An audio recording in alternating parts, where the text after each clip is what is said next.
Welcome to your Wellspring Wednesday. My name is Sara, a certified trauma recovery coach with Full Circle Wellspring. There is no one-size-fits-all healing process designed for trauma survivors. The truth is, each of us has to individually tap into our inner wellspring to find a regimen that works. These episodes are dedicated to finding, exploring, and using those inner resources that I believe all survivors have in order to live their best healed life. Let's get started.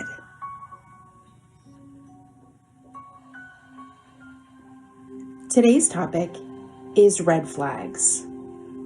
One of the key internal resources you gain in your trauma healing is to be able to hear, trust, understand, and follow your gut instincts. I listed those out separately because it's very common for trauma survivors to have self-trust injuries. It's a relational after effect of the trauma or abuse they have endured. During the period of trauma, if it involved another person, which we call interpersonal trauma, the survivor may have been manipulated, coerced, or controlled.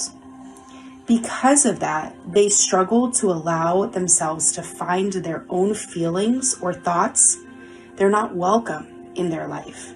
They may consider themselves the bad one in the relationship, which is often true for parent-child abuse if the trauma was during childhood. We've talked about how it's unsafe for a child to think their caregivers are evil, unwell, or unfit, so they often take the blame on themselves. This can happen with any type of relationship trauma. If someone is being used to be lorded over, controlled, disrespected, unheard, and belittled for making a choice for themselves, the period of that traumatic relationship will leave them out of touch with their own sense of self. It can actually break their own intrapersonal bridge, the self-trust mechanism that's inside of themselves.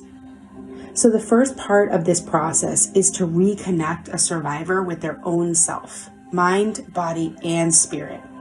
This will allow them to be able to identify a red flag feeling however it presents to them.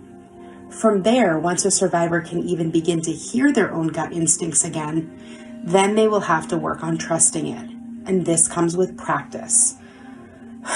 Often by reinforcing a gut instinct that wasn't responded to. This can be a painful process because now the survivor feels or even hears something inside of them and they still don't trust it, but instead they ignore it and then they learn a hard lesson. If this has happened to you, I can offer a bit of a reframe. This is exactly the right place to start because this is the working part of the retrusting yourself. That hindsight experience, which can have devastating consequences, can show you that you could have trusted that instinct and that now in the future you can trust it. This reframe can take the sting away from the situation a bit and allow for a calmer response next time. Remember that what fires together wires together in the brain. So as you work on retraining your brain's intuition, you want to not feel angry toward yourself for not following your knowing. Instead, you want to allow for a lot of grace and calmly allow the visceral feeling that you got before the situation to be praised because it was right. And then allow for that deeper self-trust to develop for the next time. After working to trust, the understanding comes in. Well, what exactly is your gut telling you in a circumstance? Is it just afraid of something like failure? Does it not want to take the leap into a new career path or an online course because it's nervous to try something new? In this case, you can now work on trying to grasp what your intuition is trying to get from you. Not always does your gut throw up a red flag because it's definitely something potentially dangerous and you definitely need to run away. Delineating between a red flag and a trauma response is really important. It takes time to listen to what's behind your intuition. Does it just not want you to get hurt? Is it feeling like something is too good to be true?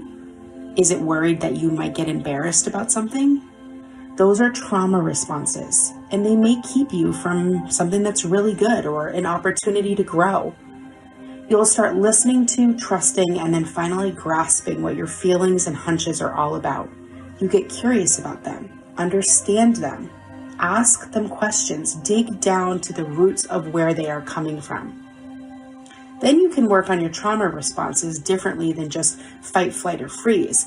That's a main focus with several clients as they start to identify their trauma responses versus their gut. When it truly is a red flag, lastly comes the following part, and this is always a work in progress. Figuring out how to sense your intuition, learning to trust it, and then training your understanding are all hard enough sometimes. However, once you've heard it, self-trusted, and then decipher that it's an actual red flag that needs to be attended to, you have to take the leap and just learn to follow it. This is obeying your own best knowing. It's honoring yourself with respect as you make a different choice, or it's moving completely away from the red flag. This is often going to occur in a relationship where your coworker, friend, or intimate partner starts showing you their true colors. Your insides start churning with info about how this looks similar to an old relationship that you've been through before. Their red flags start looking like the red flags that you ignored in the previous abusive relationship, and your whole being just starts to want to run away. You can take some time to understand your intuition with curiosity, and if it does seem like this person is resembling something controlling or dangerous, you can follow it. It's not just that your heart is nervous about caring about someone again, or the trauma response of, say, the fear of intimacy, but these are legitimate red flags that you need to honor. In this way, you can have confidence to get as much distance as you need, and then congratulate yourself for following your instincts, maybe with a jubilation mindfulness moment from a few weeks ago. Listen, these are not easy tasks. I have done a lot of work on my own self-trust bridge inside, and yet I still sometimes waver in my intuition.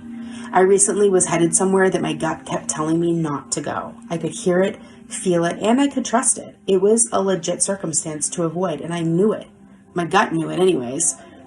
I even almost asked the Uber to turn around 3 times while I was on the ride, but I didn't listen, and I put myself in an unsafe situation. Later, and this is the important part, I really gave myself self-compassion. I praised my gut for recognizing the red flags and for trying to keep me safe. I also forgave myself for not listening, and then I was able to reaffirm that my red flag button works just fine. And in the future, I'm much more likely to listen to it and be kind to myself. That story comes after years of doing really good work and making big strides against self-abandonment and not being connected to my body. So just so you know, this is a process and no one's going to be perfect. So be patient with yourself. Trauma taught you to be small, quiet, invisible, in self-doubt, to self-abandon your wants and desires, to put down all your own emotions for your abusers, and to not speak out.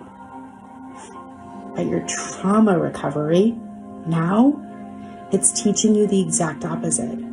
To reconnect with your true self, show up and speak out for yourself, reunite with your emotions and desires, and then go after them with your whole heart. So it starts today, and it will continue as a journey for the rest of your days.